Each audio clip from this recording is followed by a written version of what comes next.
Parliament ఎన్నికలకు సంబంధించి final polling శాతం ప్రకటించింది. ఎన్నికల సంఘం రాష్ట్ర వ్యాప్తంగా 65.67% పోలింగ్ నమోదైంది. 2019 ఎన్నికలతో పోల్చుకుంటే 3% ఎక్కువ శాతం రికార్డైంది.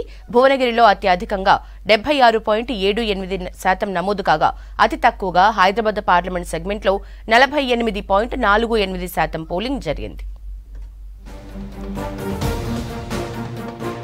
పార్లమెంటు ఎన్నికల్లో ఈసారి 3% పోలింగ్ పెరిగింది.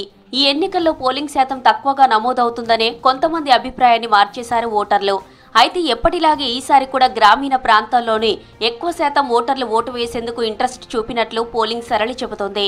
17 పార్లమెంటు సెగ్మెంట్లలో అత్యధికంగా భువనగిరిలో 76.78% నమోదు కాగా అతి తక్కువ హైదరాబాద్లో 48.48% రికార్డైంది.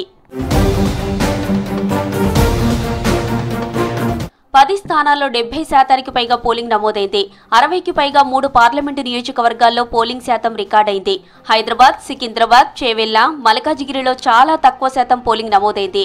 అసెంబ్లీ సెగ్మెంట్ల వారీగా అత్యధికంగా నర్సాపూర్లో పోలింగ్ శాతం నమోదు కాగా అతి తక్కువ మలక్పేటలో నమోదైంది.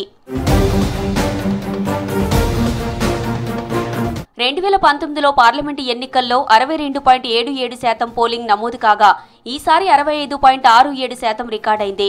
ఇందులో రూరల్ ఏరియాలోని ఎక్కువ శాతం నమోదైంది.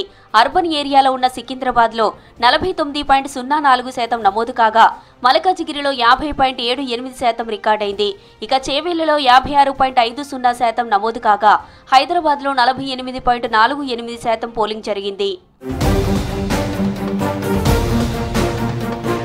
పలుచోట్ల ఈవీఎంలు మొరాయించడం, చిన్నపాటి గొడవలు మినహా రాష్ట్ర వ్యాప్తంగా పోలింగ్ ప్రశాంతంగా ముగిసింది.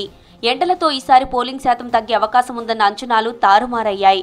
గత 2019 పార్లమెంటు ఎన్నికలతో పోల్చుకుంటే ఈసారి ఎక్కువ పోలింగ్ శాతం నమోదు కావడంపై సంతోషం వ్యక్తం చేస్తున్నారు అధికారులు. ఈసారి నిర్వహించిన అవగాహన కార్యక్రమాలు ఓటింగ్ పెరగడానికి కారణమని భావిస్తున్నారు.